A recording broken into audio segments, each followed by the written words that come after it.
I got some more fairy houses here that need painting. And I'm very excited about that. So I'm prepping for paint. And I just kind of wanted to let you know what's going on. You and me, babe. You and me, babe. It's just nothing else like you. We're ready to go. So I talked to a friend of mine, same friend that we did our last show with, up in Abilene, and we decided that we're going to do another pop-up in Abilene. Now, it won't be for a couple of months because I want these fairy houses to be there. So it'll be a while. But I just want to kind of let you know that I am actually working towards something, which feels so good. You know, it's so hard sometimes to feel like there's nothing to work for. You're just kind of doing it to do it, you know? So it feels really good to, you know, have some direction. So I thought I'd let you know that. And I was thinking about pieces that I want to take to that because her clientele is, she owns a dress shop. So her clientele has seen all of my mugs. In November, they saw every one of them. They weren't interested. And rather than trying to reinvent the wheel and sell them mugs that they don't want, or sell them new mugs that they don't want, I was thinking about, okay, so what new could I take? So I've got some cake plates over there, some cake stands. I'm going to take several of those. They seem to really like I think the leaves would be a really good thing, but there are no leaves right now. So I'll probably be taking the ones that I have, but I'm probably not going to be able to produce anymore. Oh my gosh. You can't help me as I have absolutely no plan for what I'm going to say on this channel sometimes. Okay. So the main priority is this, but I wanted to kind of do some single items. You know, everybody has enough mugs, apparently, in Abilene. And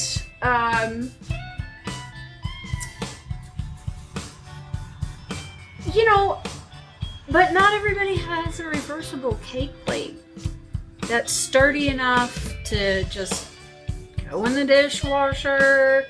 And so I thought that would be a good item. Bud vases, you know, because it'll be spring, so bud vases will be coming out.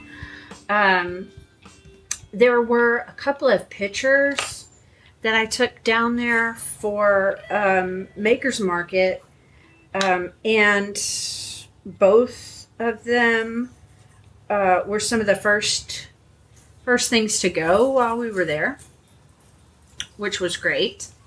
And so I'll probably do another few of those.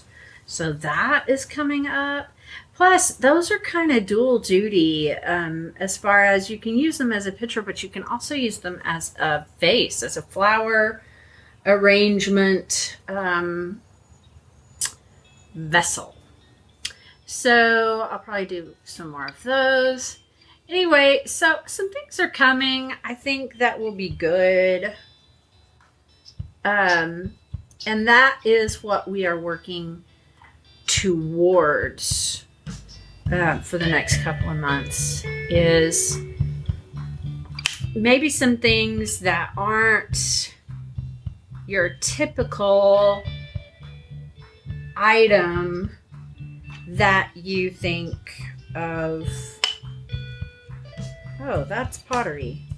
I mean, you don't necessarily think of a vase as pottery. don't necessarily think of a fairy house as pottery. So anyway, that's where we're going with that. A tip though that I got recently that I am super happy to pass on, because it never occurred to me. I don't know why it didn't occur to me, but paint your lightest color onto your pot first, because your dark colors, if you screw up on your light colors, first of all, if you screw up on your yellow and then you paint the flower blue, then guess what? The blue will cover up the yellow. But if you paint on your blue and you screw up, then your yellow is not going to cover your blue. And like, I can get this yellow all over the place here. I like this to be a little darker, so we're going to splotch it a little bit. I can get this yellow all over the place here. But then I can go in with my blue, or whatever color I'm going to do this flower in, and really make those petals go exactly where I want them to go.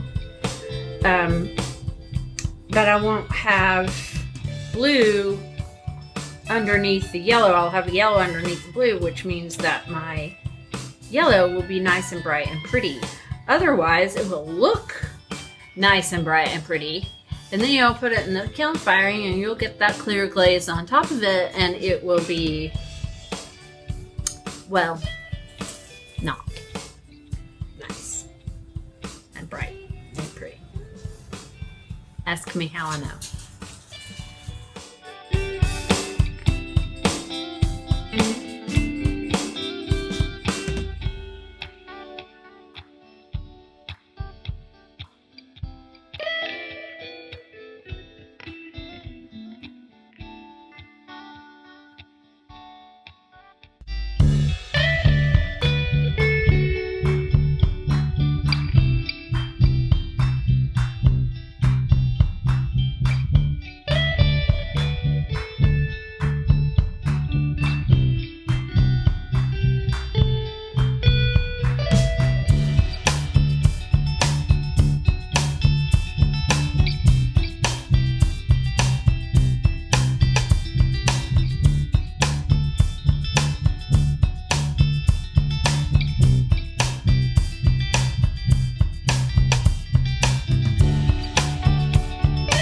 Last that I wanted to get done before the bisque firing.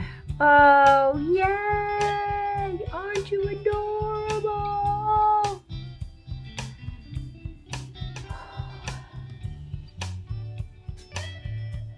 Oh, sweet. Sweet little fairy houses. So, of the greens that I have, this one is aqua, this one is jade, and this one is chartreuse.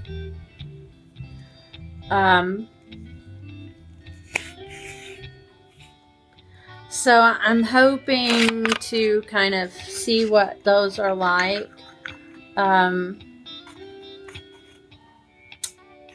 hope they work out as cute as I think they will be. I haven't put 2 coats on everything. You know, it's hard. There is a level at which you're putting the underglaze on and you're taking as much off of the underglaze as you're putting on it as you paint it on, because the leather hard gets wet.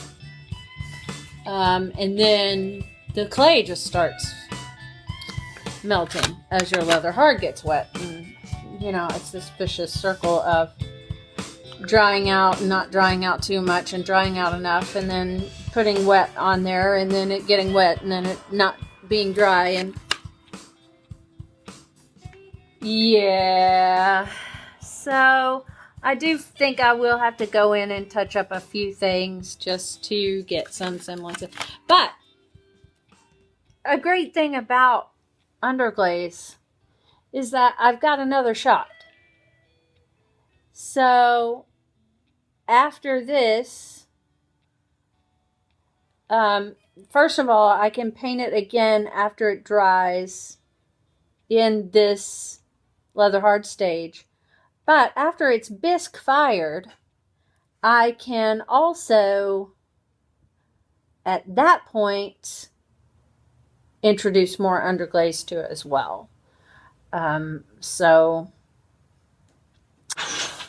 there will be a very serious learning curve. They're cute. Oh my gosh. Oh my gosh, are they cute? I love them. I love them all.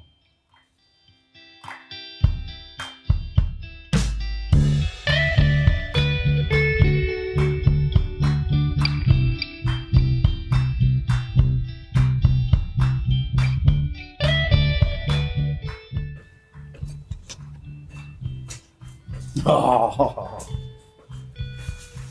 I hope they turn out as pretty as they are right now. Those are beautiful. Aren't they cute?